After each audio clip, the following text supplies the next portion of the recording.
कहा भागिएगा नहीं, मैं बिल्कुल बैठ के आपकी एक एक बात को सुनूंगा मंत्री जी, ध्यान से सुनूंगा। ग्रामीण विकास जैसे महत्वपूर्ण मंत्रालय के विषय पर मुझे अपनी बात कहने का मौका दिया। मान्यवर, मैं अदम गोंडवी जी की चंद लाइनों से अपनी बात शुरू करना चाहता हूं कि तुम्हारी फाइलों में गांव का मौसम गुलाबी है, तुम्हारी फाइलों में गांव का मौसम गुलाबी है, मगर ये आंकड़े झूठे हैं, ये दावा किताबी है। सर, भारत की सरकार ने जब विकसित भारत की कल्पना की है तो उस कल्पना के तहत गांव को कहां रखा है, आपके माध्यम से ये देश को मालूम होना चाहिए। हमारे टोटल बजट का भारत सरकार ने जो पूरा बजट 2026 और 27 के लिए प्रस्तुत किया मान्यवर, उसका मात्र 3.6% बजट ग्रामीण विकास के लिए रखा है। यह स्पष्ट करता है सरकार की मंशा को, यह बताता है कि ग्रामीण विकास के लिए आपकी सोच क्या है, ग्रामीण व्यवस्था को आप कैसे संचालित करना चाहते हैं, कितना विकास वहां पर करना चाहते हैं। मान्यवर, बहुत सारी योजनाएं गांव के विकास के लिए चलाने का दावा सरकार की ओर से किया जाता है। उसमें से एक प्रमुख योजना है जिसका ढिंढोरा भारत की सरकार बार बार पीटती है, जल जीवन मिशन, जल जीवन मिशन, हर घर जल की योजना, हर घर जल की योजना। वो जल जीवन मिशन क्या है मान्यवर, जिसके ऊपर आप लाखों करोड़ रुपए अब तक खर्च कर चुके हैं। गांव गांव में पाइप से पानी पहुंचाने के नाम पे लोगों से आप पैसा लेंगे, वहां की जनता को मीटर लगा के पैसे की वसूली करेंगे, जो व्यवस्था पहले नहीं थी। उसके बाद आपने गांव गांव में सड़कों की खुदाई कर दी। जो ग्रामीण व्यवस्था के अंदर जिला पंचायत से सड़क बनी थी, ग्राम सभा से सड़क बनी थी, जो गांव के विकास के लिए पैसा लगा था, उसको जल जीवन मिशन के तहत सड़कें खोद के, गांव के रास्ते खोद के उसको बर्बाद करने का काम किया गया। तो जल जीवन मिशन जन जीवन को अस्त व्यस्त कर रहा है। एक तो ये उस मिशन की खासियत है जो सरकार को सोचना और जानना चाहिए। दूसरी बात मान्यवर, मेरा तो कहना छोड़ दीजिए, भारतीय जनता पार्टी के एक विधायक है ब्रजेश राजपूत जी, उन्होंने उत्तर प्रदेश के सरकार के मंत्री का घेराव किया।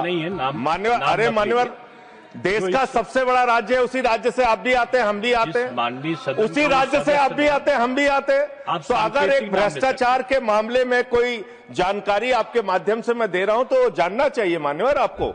मान्यवर, रूरल डेवलपमेंट के नाम पे इस जल जीवन मिशन में गांव गांव में टंकियां बनाई गई। उन पानी की टंकियों की हालत जाकर देखिए। वो पानी की टंकियां उद्घाटन से पहले उजड़ जाती हैं, उद्घाटन से पहले उखड़ जाती हैं, टूट जाती हैं, गिर जाती हैं। 5-5, 10-10 करोड़ की टंकियां, पाइपलाइन जो है वो टूट जाती है। तो मैंने तो इसका मामला सबसे पहले उठाया था, तब सरकार ने हमारी बात नहीं सुनी, कई मुकदमे मेरे ऊपर उल्टा करा दिया। लेकिन इनके एक विधायक ने मान्यवर अपने ही मंत्री का घेराव कर लिया, ब्रजेश राजपूत जी ने, और बीजेपी के विधायक ने कहा कि इस योजना में जबरदस्त भ्रष्टाचार है। इसलिए ये योजना भ्रष्टाचार की भेंट चढ़ चुकी है। दूसरी बात आते हैं, आपने गांव के अंदर जो तमाम और स्कीम शुरू की और उसकी हकीकत क्या है, कितना बजट निर्धारित किया, कितना खर्च किया। आपने मान्यवर मनरेगा के तहत 25-26 में 86,000 करोड़ रुपए निर्धारित किया था बजट में, और इस बार 26-27 में आपने 88,000 करोड़ रुपए मनरेगा के लिए निर्धारित किया। जब आपने 86,000 करोड़ रुपए निर्धारित किया तो आपकी गारंटी थी 100 दिन की। जब आपने 88,000 करोड़ रुपए निर्धारित किया तो आपकी गारंटी है 125 दिन की, और आप कह रहे हैं हम 60% भागीदारी करेंगे। पिछले कई वर्षों से, जब से प्रधानमंत्री नरेंद्र मोदी जी बने हैं इस देश के, और जब से भारतीय जनता पार्टी की सरकार है, मनरेगा की स्कीम में इस सदन के अंदर मैं पूरे जिम्मेदारी से बोलना चाहता हूं, एक भी साल में 50 दिन से ज्यादा आपने रोजगार नहीं दिया। मनरेगा स्कीम को आपने मारने का काम किया, खत्म करने का काम किया, और उसके बाद आपने कह दिया 40% राज्य सरकारों की हिस्सेदारी होगी। जो राज्य सरकारें ज्यादातर घाटे में चल रही हैं, चलिए वो भी आपने कर दिया जो आपको करना था। आपने स्कीम पास कर दी जी राम जी की, लेकिन मुझे आप जरा कृपा करके बताइए, आपके हिस्से का 125 दिन के हिसाब से रुपया बैठता है मंत्री जी 2 लाख करोड़ रुपए। तो आपने तो निर्धारित ही 88,000 करोड़ रुपए किया है। तो आप इस स्कीम में क्या सोचते हैं, क्या आपकी योजना है और कितना आप बजट निर्धारित करना चाहते हैं? यानी कि आपकी मंशा ही साफ नहीं है कि आप मनरेगा स्कीम को गांव-गांव तक चला सके। इसके बाद मान्यवर आते हैं, एक मिनट माननीय मंत्री करना चाहता हूं कि जब मैं बोलूं तब आप सुनने जरूर उपस्थित रहना, बोल के चले मत जाना, एक एक चीज का जवाब दूंगा।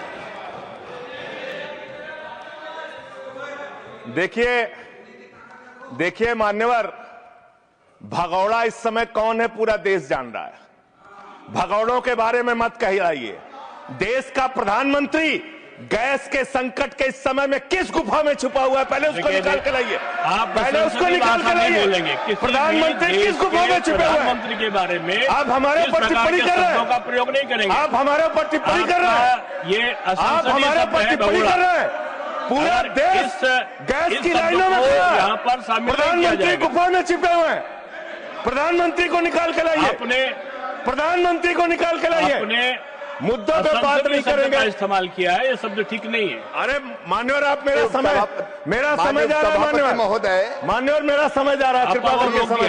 जी राम जी ने आपको जी राम जी पर रात को 1:30 बजे तक मैंने चर्चा सुनी और जब उत्तर देने की बारी आई तो विपक्ष भाग गया था। इसलिए मैं निवेदन कर रहा हूं कि रहना जरूर, एक एक चीज का जवाब दूंगा, एक एक चीज का। दूसरी चीज है जो भगोड़ा शब्द है उसको उसमें शामिल नहीं करेंगे। जी मान्यवर, बात करते हैं ग्रामीण विकास की। आप बात कर रहे हैं उज्ज्वला स्कीम के तहत 8 से 10 करोड़ सिलेंडर गांव में आपने बांटे हैं और 10 से 11 करोड़ सिलेंडर के कनेक्शन लोगों ने अपने आप से लिए हैं। 21 करोड़ सिलेंडर के कनेक्शन गांवों में हैं। मैं आपके माध्यम से इस सरकार से पूछना चाहता हूं, मध्य एशिया के अंदर जो युद्ध चल रहा है इजराइल और अमेरिका और ईरान के बीच में, आप क्यों इजराइल की चमचागिरी में खड़े हो गए, जिसके कारण से हिंदुस्तान को आज गैस का संकट भुगतना पड़ रहा है। पूरा देश लाइन में खड़ा है, गांव लाइन में खड़ा है, शहर लाइन में खड़ा है, एक एक इलाका लाइन में खड़ा है। होटल बंद हो रहे हैं मान्यवर, मोरवी के अंदर गुजरात में टाइल्स की फैक्ट्रियां बंद हो रही है मान्यवर। आपने क्या हालत की है? आप राज्यों के साथ न्याय नहीं करते, आप ग्रामीण व्यवस्था के साथ न्याय नहीं करते। आपने बनारस के अंदर 4200 एकड़ जमीन वहां के किसानों की जबरन कब्जा की। 2013 का जो अधिकरण का नियम है वो नियम आपने लागू नहीं किया। वहां लाठियों से किसानों को पीट के प्रधानमंत्री के संसदीय क्षेत्र में जमीनें कब्जा करने का काम आपने किया। जो पंजाब पूरे देश का पीडीएस सिस्टम चलाता है, 50% भागीदारी पंजाब के किसानों की होती है। आपने पंजाब के रूरल डेवलपमेंट का 8,000 करोड़ रुपए मार के बैठे हुए। आप बताइए क्यों आपने पंजाब का हिस्सा नहीं दिया? क्यों आप वहां के साथ सौतेला व्यवहार कर रहे हैं? बताइए इस देश को और पंजाब के लोगों को। वहां पर बाढ़ आई, आप भी गए थे मंत्री जी वहां पे दुख जताने के लिए। आपने वहां की भयावह परिस्थितियों को देखा था। बावजूद इसके 1600 करोड़ रुपए की मदद आपने घोषित की थी। 16 पैसे आपने पंजाब को नहीं दिए। 16 पैसे। यह आपकी दुर्भावनापूर्ण नीति है जो राज्यों को भुगतनी पड़ रही है, जो देश को भुगतनी पड़ रही है। और ग्रामीण विकास के नाम पर आपने इस देश के गांव में रहने वाली जनता को लगातार धोखा देने का काम किया है, लगातार उनको ठगने का काम किया है। चाहे वो आंगनबाड़ी की स्कीम हो, आंगनबाड़ी की कार्यकर्तियां, हर काम में उनको आप लगा देते हैं, लेकिन आप उनको पैसा देने के नाम पर आपको हंसी आएगी, हंसी आएगी, हंसी आएगी। आंगनबाड़ी की योजना गांव में ही चलती है, गांव में ही चलती है, हंसी आएगी आपको। मान्यवर, मैं अंत में एक ही बात कहना चाहता हूं। मंत्री जी ने कहा भागिएगा नहीं, मैं बिल्कुल बैठ के आपकी एक एक बात को सुनूंगा। मंत्री जी, ध्यान से सुनूंगा।